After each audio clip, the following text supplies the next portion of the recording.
The never-ending freeway project. I don't think this construction's ever gonna end. What is happening, guys? Welcome back to the channel, and welcome back to another video with your boy Thick Whips. Today we got something pretty exciting, man. Since I was in my 20s, I have always wanted to own, at some point, one of my dream cars was an R35 Skyline GTR. Now, I grew up loving the older Skylines, like the R32s, R33s, R34s, but obviously with the import regulations and laws, we couldn't get those over in the US when I was younger. But once the R35s came out, I always loved that car. And obviously, they sound amazing, they make really good power. I personally think they look really good. Now, you guys have to remember, I am a JDM guy at heart. Like, that is where I started my car modification journey. Those are the cars that I first started working on when I was younger. I had an EK hatch with a B16 in it. I had an Integra. I came from the JDM world, so I was always more interested in JDM cars than I was BMWs. I just started documenting when I actually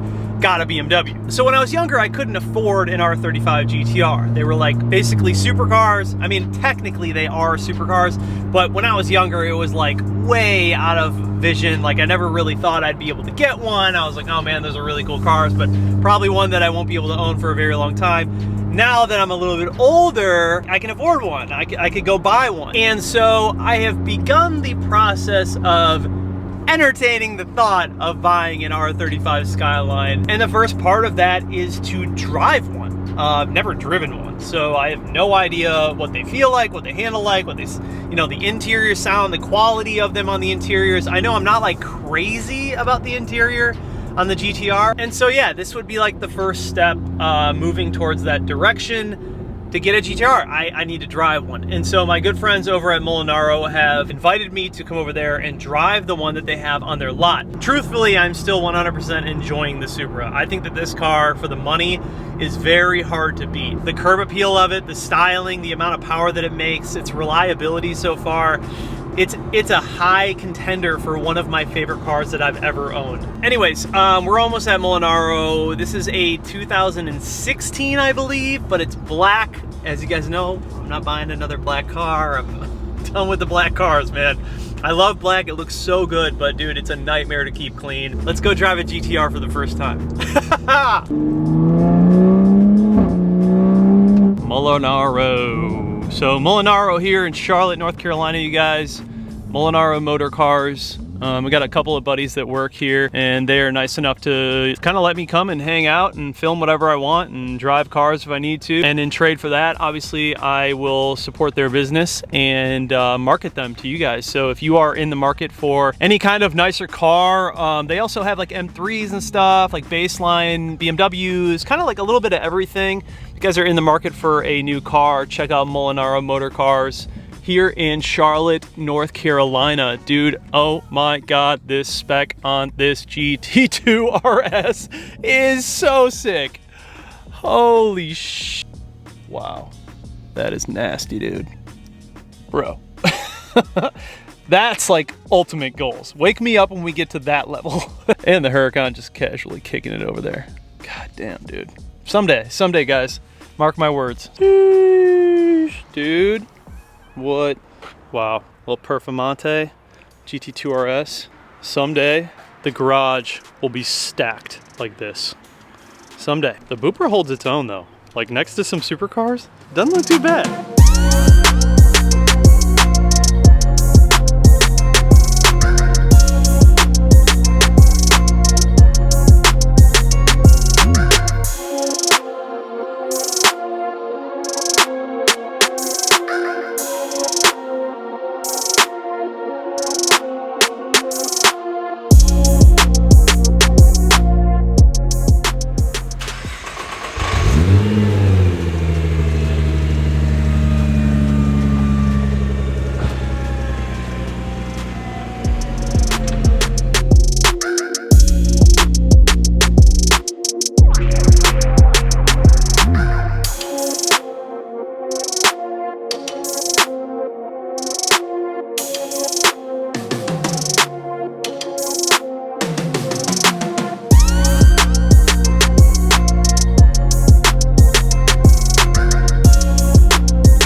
All right, you guys, so here it is, 2016 black Nissan R35 GTR next to the Supra, dude. Next to the Supra. They're about the same width. I know the Supra just like looks smaller in general, but you can tell that as far as width goes, they're about the same width. We actually measured the Supra hood and it's 6 feet wide. Crazy. It looks good, man. It looks really good. Massive brakes. And then go back to the back. Also massive Brembos back here. Rear ends on the GTRs, the R35s, are by far my favorite. I'm not a big fan of these wings. This would come off immediately. I'd go carbon trunk in a heartbeat. Probably like one of the first things I did would be that. But the rear ends, I think, look really good. If we compare the both of them, I'd say, man, they're both super aggressive back ends when it comes to the R35 and the Supra. Obviously my Supra looks a little bit gnarlier because it's slammed on the ground and murdered out, but the both of them look really good next to each other. Wouldn't mind having the garage just stacked up like that, to be honest with you. So one of the obvious shortcomings on the Supra is this ridiculous rear brake caliper. You know, but I mean, if we're comparing prices here, you're talking about a $100,000 car versus a $50,000 car. So this is technically a supercar. This is not a supercar. This is just a sports car. And like you guys heard before, I've obviously never driven the GTR, so this should be a very interesting experience. Huge shout out to these guys for, you know, doing this for me. The differences, the main difference that I noticed as far as like the 2017 and 2016, this is the 16, so it doesn't have the facelift. The 2017, if you guys go look at Corey's Fresh Kicks videos, that's probably the easiest way to do it. But if you just look up like a 2017 GTR, you'll notice that the front bumpers are a little bit different. I really don't like the 2016 front bumpers. Like they fall super short for me, in my opinion. I think they look very weird and just kind of like bland. So for me personally, I would have to go 2017 for a lot of other reasons as well. But I feel like if you're gonna spend, you know, that much money, you might as well spend 80, 90 to get the one that you want, that you really like from factory. Looking at the interior, we have all black with some kind of fabric. It's not like maybe it's Alcantara. So the interiors they're okay. They're okay. They're not amazing in my opinion. They look a little bit outdated for these cars. If you guys see like Stradman's new GTR that he has this like peanut butter interior that looks so good. And I've never seen a GTR with that interior. If I were to get like a white one, that peanut butter interior, pretty much the spec that Stradman has, would be like perfect.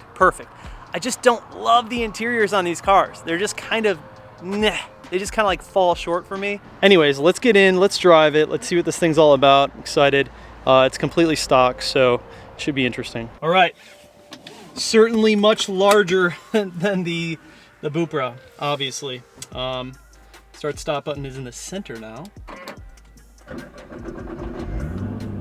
Let's start this off. So definitely much different than the Supra. Obviously way more room. Definitely not used to the amount of space in this car. This thing is like a land yacht compared to the Supra.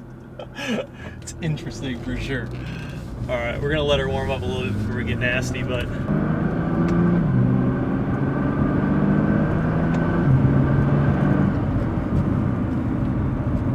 feels nice. Little weird that the paddles are not connected to the steering wheel. I'm not used to that at all. I'm used to my paddles turning with the wheel, you know? Mustang, doing Mustang things, being loud, going hardly anywhere. So this is interesting. It's not amazing. I'm gonna be honest, like I've only driven a block so far. It's just the quality of it doesn't quite hit like the Supra or like my previous BMWs that I've owned. It just seems to be it falls a little bit short when it comes to the quality. So, okay, so I changed everything to R mode, the opposite of comfort. Let's see, turning radius, not so good. Not so good.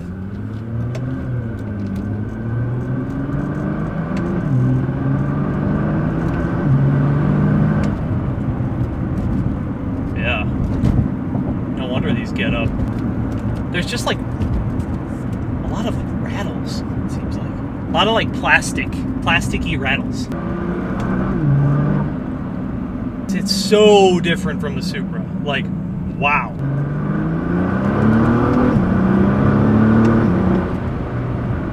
Feels good.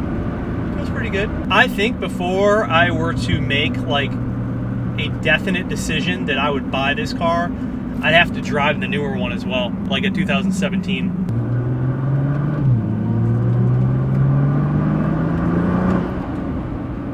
It gets up though, I will say that. It feels good as far as acceleration. So this one has 545 horsepower stock. So and that's crank, so it's relatively close to the Supra. My Supra, the way it is now, probably making a little bit more. But you can feel the weight in this car, and just like the general size, like it's just massive. I would say just first experience here, I would take my Supra over this GTR any day, in my opinion.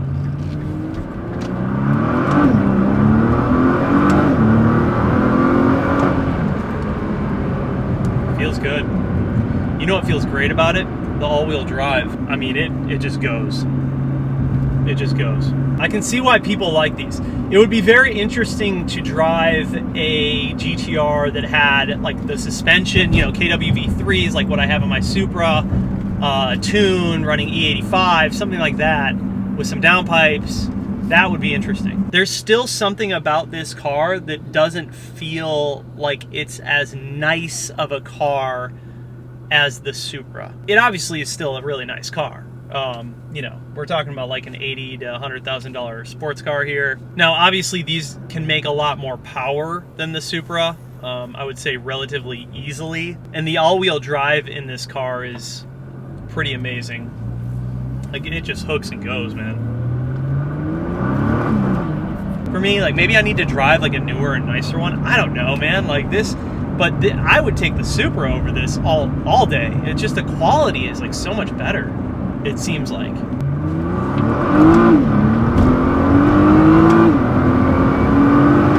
Oh, dude, this thing hauls ass. It freaking moves.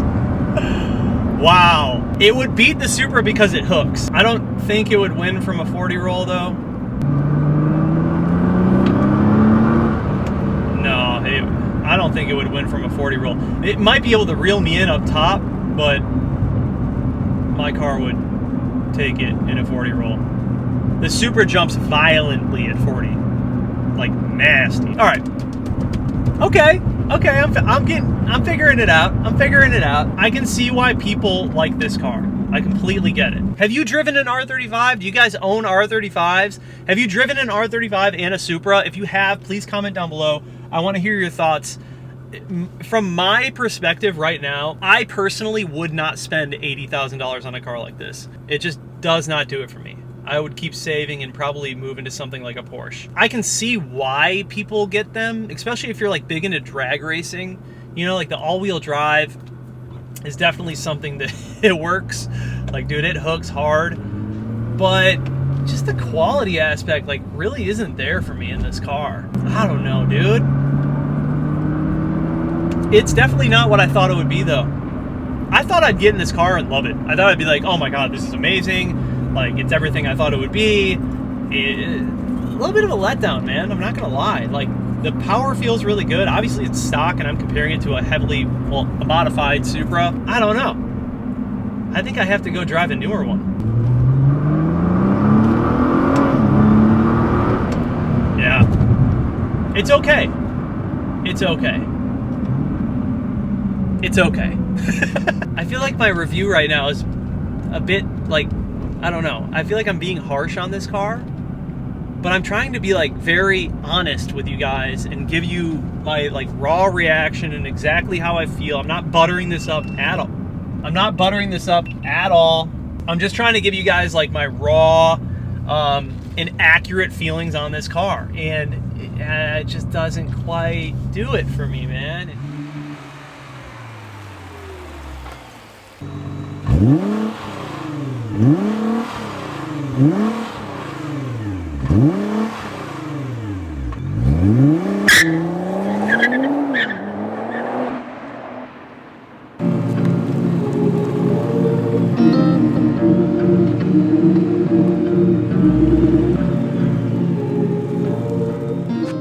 Well, one thing is for certain, this thing, from a dead stop, this thing moves out so hard. I just did like a little mini launch, and dude, it just goes. It hooks and goes. So I can see why people would want this car. If you're like a big into drag racing or like dig racing, with the all-wheel drive, it's nasty, man. It is nasty. I'm used to mostly rear-wheel drive cars, like all my BMWs and my Supra, and I'm really just like spinning all the way until like 70 miles per hour. Third gear, fourth gear, then I start getting traction.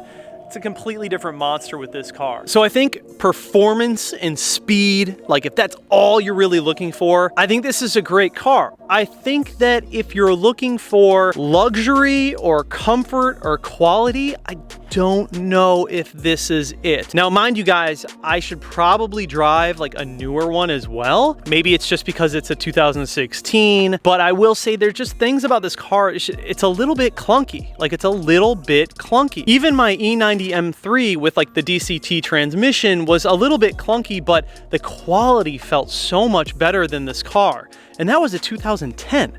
This is 6 years later, you know, and it just isn't that quality, that German engineering that you get with BMW. It's such good quality that you just don't quite get that feeling with this car. So I'm just kind of torn. Like the Euro side of me that just loves German BMW build quality, and then like the JDM side of me that loves a GTR, an R35, that all-wheel drive, the 2 turbos, the way it looks. It's two very different people that love the car for its own reasons, but also hate the car for its own reasons. I shouldn't say hate, that's a strong word, but dislike the car for its own reasons. I don't know if I'm like the perfect person to be reviewing this car and comparing it to a Supra, or like the worst person to be doing that. If I'm giving you guys my genuine reaction, my genuine thoughts on just driving this car and comparing it, and just getting out of my Supra and getting into this, it's not for me. In terms of the amount of money that it costs, the way that it feels, the way that it drives, comparing that to what I have with my Supra, dude, I'm taking the Supra 10 out of 10. It just feels like a better car. I do love the way this car looks though. I really do. I don't like the front bumper on the 16s, but the 17s I think look really, really good. So let's do a little walk around here. Probably my favorite angle on this car. Good looking car. Just don't know that it's worth the $80,000. You know, it's I would expect better quality out of the car that I'm dropping $80,000 on. And that's just me. Everyone's gonna have their own opinion, you guys. But nonetheless, really cool experience. Let's talk about the interior, man, because this is where I'm really torn. The interior just doesn't really do it for me. Like, it just feels like I'm in a like baseline Ultima. Like, it just doesn't really hit for me. When you're in the cockpit and you're driving, bro, there's rattling. Like, all of this is just, all of this plastic is just rattling. And I don't know if that's like a common GTR thing. Like, you guys, if you have one down below, you can comment. Maybe this one just needs some adjusting or something, but there's a lot of rattling. And I think it's just because there's a lot of plastic, to be honest with you. If you look in the Supra, there's a lot of leather, like extended leather wrapping around where plastic and carbon kind of meet. I think that kind of diffuses some of the creaking and stuff, but also the Supra is a 2020 and this is a 2016, if we're being fair. The paddles on the column, really weird to me, like totally not used to that. I prefer having them on the wheel. Not a deal breaker, but something I would mention. There's just a lot of like chipping, and I feel like if it's happening on one car, it probably happens on a lot of these cars. Even though this is a little bit older, I just have such a hard time believing that that I would spend 80 grand on this car. Like, I personally could not do it. The braking is really good though. I will say this car stops really, really well. Braking and the launching are like very impressive in this car, and it handles pretty good. For how big it is, it handles all right. Definitely weird having to use one of those. It's so many things I'm not used to with this car. So this is a 3.8 liter V6, putting out roughly 545 horsepower, roughly 460 torque. I would definitely say that the B58 is much more punchy. It just feels like it snaps a lot harder. But if we're talking digs, this thing, it grabs and goes. The Supra, you're gonna spin. However, you know, to be fair, I haven't put proper tires like Mickey's on the Supra to give it the proper dig launch. I feel like it would be a much different story if I did that, but I don't really like track or race my Supra. It's just more of like a street car. So I don't really know if I'd go that far. I'd love to, but I don't know if I would. This engine's huge compared to the Supra, the B58 and the Supra. I do love how in the Supra everything is so accessible and easy. This car, I wouldn't even know where to start. Like, it just seems like it would be a nightmare to work on. But then again, like, I don't do Nissans. Like, this isn't my world. So this is all foreign to me. I'm so perplexed, you guys. Like, right now, I did not think I would make this video and be like, nah. I really think that I need to find one of these that's like a little bit newer and drive it and see if I have similar feelings. Part of the reason I really like the Supra is the BMW build quality. It's just superior. Like, it's just such a better build quality. It feels better. Leather feels nicer. The interior feels nicer. Even though it is like a Z4 interior, it feels leaps and bounds nicer than this one. And it's like $50,000. I mean, in the next few years, we're gonna be able to find Supras that even cheaper. And, you know, being that this is like a 2016 and it's still like an $89,000 car, I'm not doing it. Like, there's no way. There's no way. I would much rather build up my Supra. Well, this has been an interesting day, to say the least. Huge shout out to the guys over at Molinaro. I can't thank them enough. My buddy Ryan over there, you know, he had this car and he's like, hey man, if you want to come in and film it, feel free. And they have a lot of other cars that I have the opportunity to film as well. But you know, this is something that I've wanted. I've wanted an R35 GTR since I was a kid. And so this was really interesting to me. I had never driven one. I knew that, you know, the first step towards moving towards buying something like this or adding one like this to the garage would be to drive it. And I'll be real with you guys, Supra gang.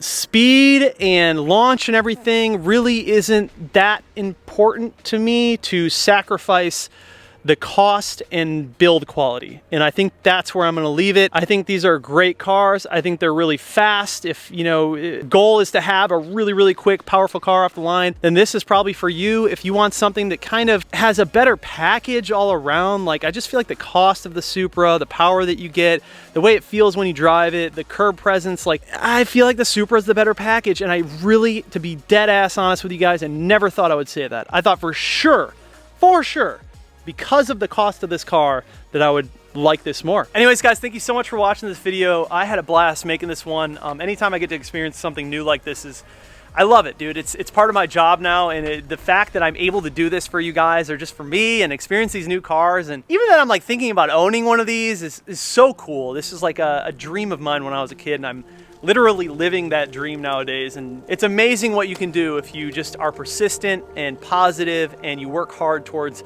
the dreams that you have and the goals that you have. Never underestimate yourself. Anyways, guys, thank you so much for watching the video. Thank you to Molinaro Motor Cars. If you guys are looking for a car, check them out. I'll leave their information down below. But just like that, we're gonna wrap it up. Thanks. See you in the next one. Peace.